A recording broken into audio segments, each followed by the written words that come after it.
Olá, meus irmãos, que a paz de Jesus esteja com todos nós, hoje, agora e sempre.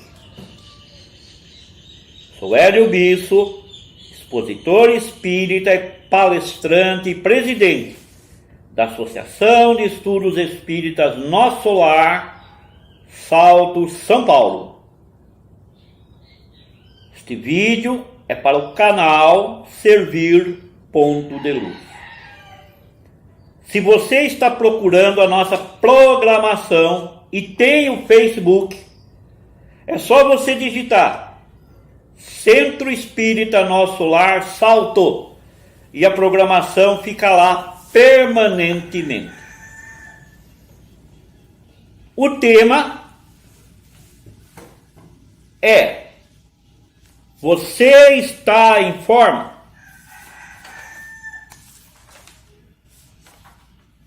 Então esse tema, ele foi escolhido porque realmente a gente precisa estar sempre mentalmente, espiritualmente bem. E é nesse sentido que a gente fala. Porque não adianta eu estar meio bem, não existe meio bem. Ou estou bem ou não estou bem. Então, nessa pergunta, a gente vai dizer o seguinte: fazes bem a ti mesmo, não aos outros. Humberto Roden. Porque se você não se amar, quem é que vai te amar? Mensagem está neste livro, Sem Medo de Ser Feliz, José Carlos de Luca, da editora Petit. Diz ele: era manhã de um domingo sem sol, um outono seco.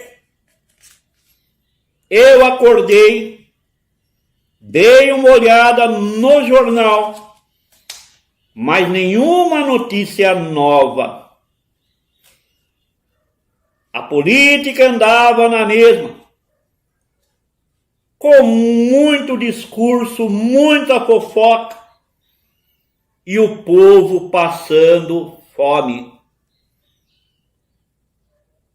Instalava-se em mim aquela preguiça matinal. E para não me abater, eu convidei alguns amigos para um ligeiro passeio ao ar livre. Fomos até Porto Feliz, passear na gruta. É um lugar maravilhoso que vocês deveriam conhecer, Porto Feliz, Parque das Monções. É um local onde as crianças que lá estavam sentiam prazer em desfrutar de um lugar amplo e arborizado.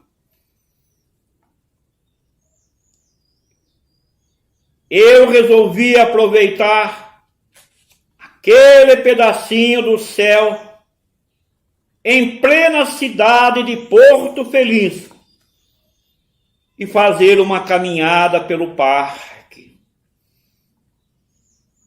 Pouco a pouco fui notando quantos visitantes visitam a Gruta Nossa Senhora de Lourdes, Parque das Monções, em Porto Feliz. Notei que muitos jovens, adultos e idosos de ambos os sexos, lá se encontravam para realizar atividades físicas, tomar aquela água saroba que vem das montanhas.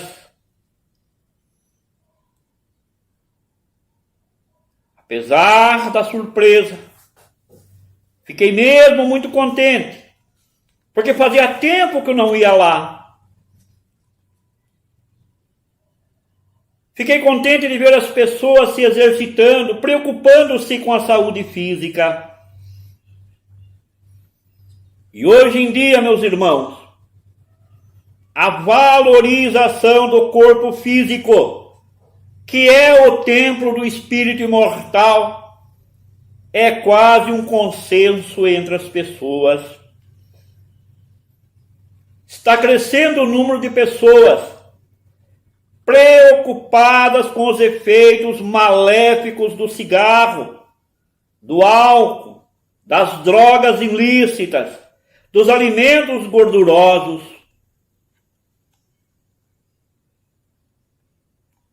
Lá nesse parque, meus irmãos, eu notava o esforço físico das pessoas para manter a forma. Porque tem mais ou menos 400 degraus para a gente descer e subir.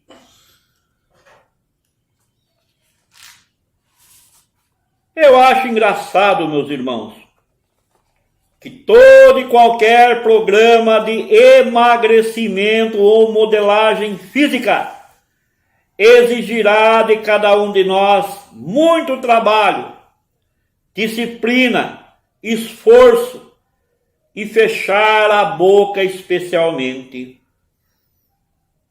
São horas e horas dedicadas à bicicleta ergométrica, à esteira, às caminhadas, às braçadas na piscina muitas vezes, aos levantamentos de peso e etc. Poderia eu dizer, sem sacrifício, sem dor, ninguém consegue entrar em forma. Este é um desafio para vocês, obesos, como eu.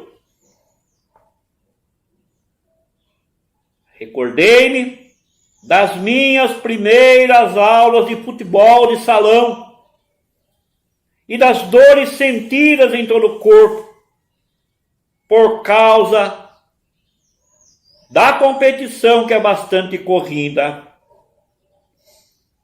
Claro, meus irmãos, que tudo isso é muito bom, é muito saudável, mas demonstra também tristemente que as pessoas estão dando mais atenção ao corpo físico do que ao espírito imortal. A partir de agora eu gostaria de conversar com todos que me assistem sobre uma outra raridade de beleza. Você já sabe qual é? É a nossa beleza espiritual. Você já pensou nisso? Se não pensou, comecemos a partir desse instante a trocar algumas ideias sobre esse tão importante assunto. A maioria do ser humano sabe que foi criado à imagem e semelhança de Deus em espírito. Isso está na Bíblia, mais precisamente no livro número 1 da Gênesis. Portanto, todos nós temos em cada um de nós um atributo da divindade. Isso quer dizer, a nossa essência é a mesma que de Deus. Não poderia ser, portanto, diferente, já que Deus é o nosso Pai, conforme Jesus nos ensinou na oração dominical proferida no Sermão da Montanha. Mas por que será que tantas pessoas não aparentam essa beleza? Porque a maioria do ser humano não está trabalhando essa condição espiritual. Porque ele está ignorando o ser transcendente que somos. Somos um espírito imortal tendo uma experiência física reencarnado na Terra. Quantas pessoas, quantas religiões, quantos religiosos acham que somos apenas o corpo físico, esquecendo-se da nossa realidade espiritual. Você já parou para pensar que é muito mais que o seu corpo físico? Você está se esquecendo de que és um espírito imortal também? Quantas pessoas que chegam na maioria das casas espíritas apresentam sintomas de desânimo, doenças psicossomáticas, sono agitado, irritabilidade, baixa autoestima, sensação de um vazio interior, etc. Há uma verdadeira debilidade energética. Tudo isso, em grande parte, deve-se exatamente a essa ignorância da nossa condição espiritual. Toda quinta-feira, meus irmãos, das 14 às 15 horas, com o passe, nós estudamos todas as obras do José Carlos de Luca, que são livros de autoajuda, são livros que motivam as pessoas a acordar, a deixar de ser aquele peso morto para a sociedade, para o planeta e para o universo. Portanto, assim como a matéria, ela necessita de cuidados como alimentação, higiene, remédios, exercícios físicos. O nosso espírito também necessita de atenção. De que forma? Primeiro lugar, pela oração, pela prece. Porque pela oração e pela prece estabelece-se um intercâmbio, uma comunhão de pensamentos e intenções com Deus. Nossa alma, nosso espírito se alimenta de energias positivas e, portanto, revigorantes. A mentora Joana de Ângeles, pela mão de Divaldo Pereira Franco, chegou a escrever que o nosso espírito precisa bem mais de oração do que o nosso corpo precisa de alimentação. Olhe bem que afirmação importante e maravilhosa, não é? Basta olhar o exemplo de Jesus, que vivia em constante ligação com Deus. Por que conosco seria diferente? Portanto, precisamos urgentemente, meus irmãos, implantar um programa de preces, de oração em nossa vida, a fim de estarmos sempre abastecidos de energias elevadas.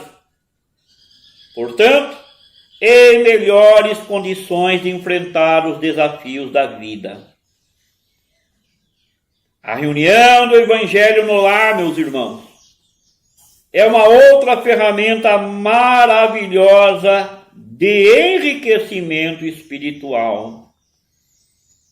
Jesus de Nazaré foi o grande incentivador dessa prática no lar, tendo ele mesmo instituído o primeiro evangelho no lar na casa de Simão Pedro. Era o que Jesus mais gostava de fazer. Conversar, dialogar com os amigos, com as pessoas, andando de casa em casa.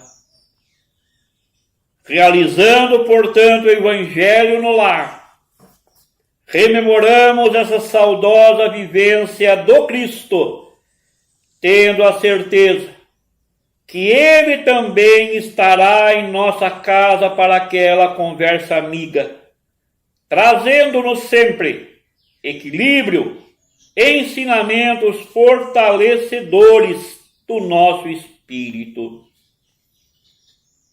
Quer melhor companhia que essa? Procure informar-se no seu centro espírita sobre como realizar essa agradável reunião.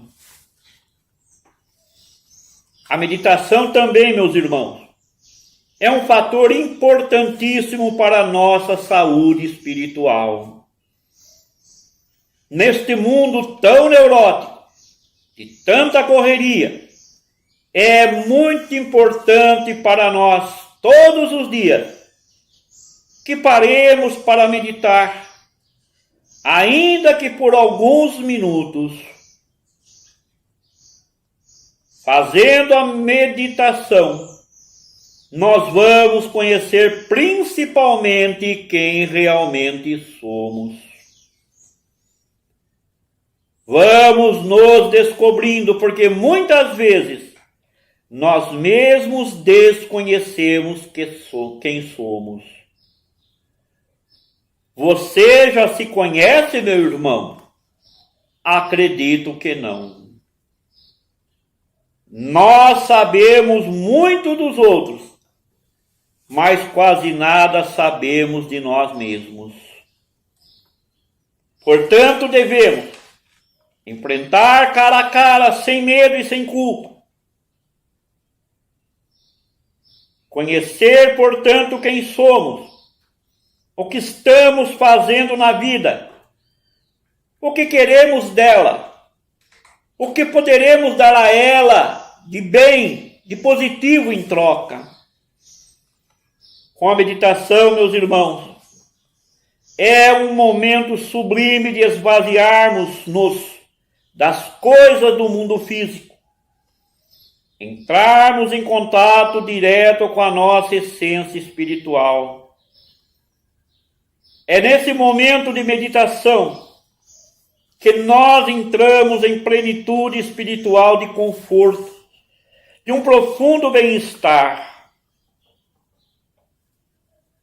Um outro recurso valioso para o fortalecimento do espírito é a leitura edificante. Nós temos aqui, na Associação de Estudos Espíritas Nosso Lar, mais de 5.000 títulos de livros para empréstimos. Para se tornar associado da biblioteca, basta frequentar ou trazer um documento de identidade, um documento que mostre aonde você reside. Você pode tirar um livro a cada 15 dias, ou 2 por mês, você tem 15 dias para lê-lo. Se não conseguir, pode renovar. Não há preferência de religião, não, meus irmãos. Porque a verdadeira religião está na atitude de cada um de nós, e não no ritualismo que teimamos em praticar ainda. Quanto não se aprende com um bom livro espírita especialmente, não é verdade? Um grande avatar dizia que o livro é um presente de amigo, mas o livro espírita é um presente de irmão. Temos mais ou menos 3.000 títulos de livros para venda. Facilitamos, parcelamos, queremos que as pessoas se esclareçam à luz do Evangelho. Quantas pessoas dizem que não têm tempo para ler? O que eu não acredito. Quantas pessoas muitas vezes ficam 1, 2 horas em frente à televisão para assistir sua novela, para assistir um jogo, para assistir programas televisivos que não vão te levar a nada. Comece a cultivar o hábito de ler. Ocupe a mente. Porque mente vazia é a oficina do capeta, como dizia alguém no passado. Tempo se arruma para as coisas que nós achamos importantes. É uma questão de prioridade, meus irmãos. O livro Evangelho segundo o Espiritismo é uma bússola de conduta, é um eterno manancial de bênçãos esclarecedoras. Se você estiver frequentando algum centro espírita, não se limite só a tomar passes. Procure esclarecimento a respeito de cursos, de palestras, aonde a doutrina é bem mais explicada. Ponha na mente que o centro espírita não é apenas um hospital de enfermidades espirituais, mas, sobretudo, a grande escola educadora das nossas almas.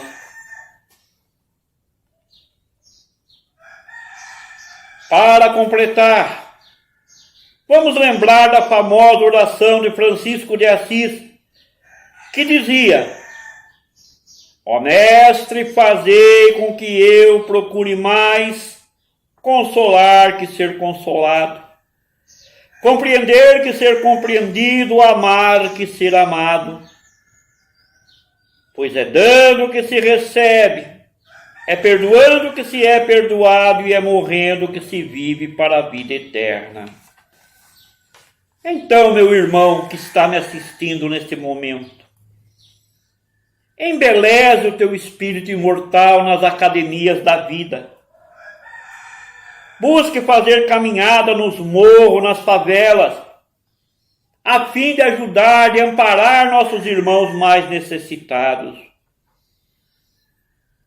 Se você preferir, caminhe e corra, exercite-se. As inúmeras crianças carentes, visite-as.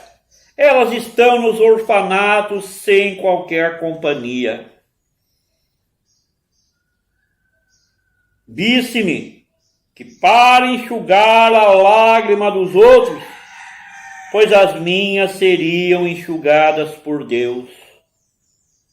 Foi o aconselhamento que a espiritualidade repassou a Chico Xavier, ele entendeu, compreendeu e vivenciou. Enfim, meus irmãos, se cada um de nós colocar essas informações, essa prática em nossa vida imediatamente, eu tenho muita certeza que você entrará em forma o mais depressa possível. Fisicamente, espiritualmente, mentalmente. Ajude-se e o céu te ajudará. Que a paz de Jesus esteja com todos nós hoje, agora e sempre. Logo, logo nos reencontraremos.